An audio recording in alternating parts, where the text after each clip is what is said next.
यमराज की राजधानी का वर्णन 44 योजन बहुभीति शहर से दूर यमराज की महान नगरी पड़ती है। सभी आत्माएं धर्म दरवाजे पर खड़े पहरेदार को अपनी आगमन सूचना देती हैं। चित्रगुप्त अपने चमचमाते आसन पर विराजमान होते हैं। सब कुछ मालूम होते हुए भी वह सरावंश के ब्राह्मण पुत्र हैं जो पूरे विश्व में चक्कर लगाते रहते हैं और दूर से ही मनुष्य चाहे किसी भी संसार में हो उसके सारे कर्मों का ब्यौरा सूची तैयार करते रहते हैं। इनकी पत्नियां श्राविनिस मनुष्य की इच्छाओं और कल्पनाओं की सूची तैयार करती हैं।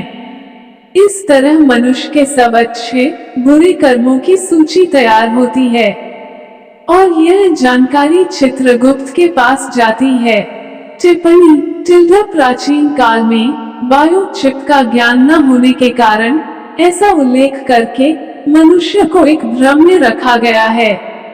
अब हम ये कह सकते हैं कि बायोचिप सूक्ष्म आत्मा के साथ जुड़ी रहती है और जिसमें से पूरी जानकारी लेने के लिए केवल यमराज ही सक्षम हैं। उस जानकारी के आधार पर पुनर्जन्म होता है। जिन आत्माओं के अच्छे कर्म होते हैं उन्हें स्वर्ग की ओर भेजा जाता है। चित्रगुप्त द्वारा सूचित की हुई पाप आत्माओं को यमराज अपना भयानक रूप बहुत बड़े भेंसे पर विराजमान 32 हाथों में जो कि तीन योजन लंबे हैं उनमें हथियार धारण किए हुए और कोह की भांति लाल आंखें एक लंबा नाक दर्शाते हुए अपने दूतों को उन्हें नरक में ले जाने को कहते हैं।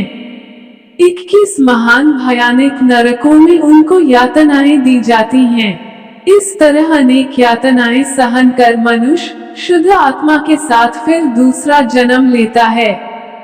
इस नगरी के बीचों बीच यमराज का चमचमाता भव्य भवन स्थित है।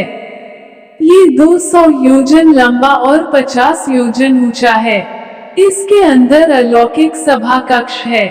वहां पर उपस्थित सभी अपनी ही रोशनी से जगमगाते हैं। इस भवन में पहुंचने के लिए 4 द्वार हैं। भव्य आसन के ऊपर छत के नीचे एक बड़ी ताज से सुशोभित यमराज विराजमान होते हैं। उनकी हाजिरी में हाथ में फंदा लिए मृत्यु चित्रगुप्त कर्मों का प्रसन्न करने के लिए तथा अनेक कर्मचारी आज्ञा का पालन करने के लिए उपस्थित रहते हैं। पाप कर्मी जो दक्षिण द्वार से जाते हैं वो इस भवन को नहीं देख सकते।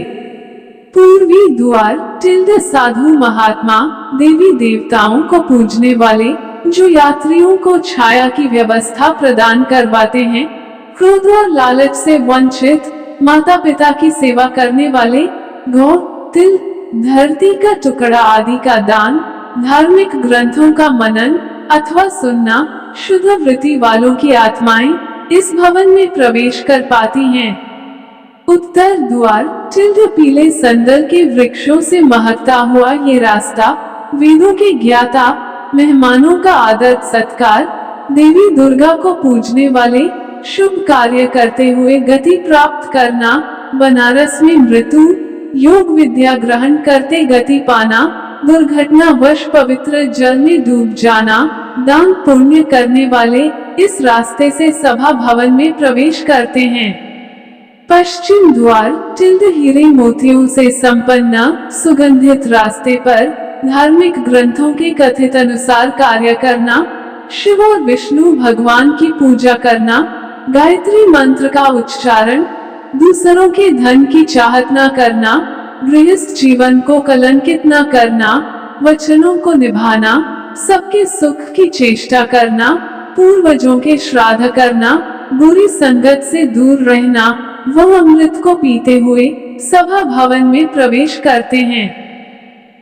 यमराज इन सभी को आते देखकर अपने आसन से खड़े होकर सबका अभिनंदन करते हुए सबका स्वागत करते हुए कहते हैं कि आप सब नेक आत्माओं ने अपने सत्य कर्मों से ये देवलोक प्राप्त किया है। जिनको दुर्लभ मिलने वाला मनुष्य शरीर मिला फिर भी सत्य कर्म नहीं किए वह नरक की भयानक आग में जलते रहेंगे। अब आप सब आत्माएं ब्रह्मन लोक को प्रस्थान कीजिए। यमराज के मधुर वचन सुनकर सब उनको नमस्कार कर बाहर प्रतीक्षा कर रहे अनेकों विमानों पर अपने कर्मों के अनुसार सवार होकर ब्रह्मलोक को प्रस्थान करते हैं। वहां कुछ युग बिताने के बाद स्वर्ग के भोग भोगते हुए फिर से अच्छे परिवारों में जन्म लेते हैं। धन संपत्ति से युक्त धार्मिक ग्रंथों के ज्ञाता लोक कल्याण करते हुए अपने सत्य कर्मों के आधार पर अलौकिक सभा भवन में प्रवेश करते हैं।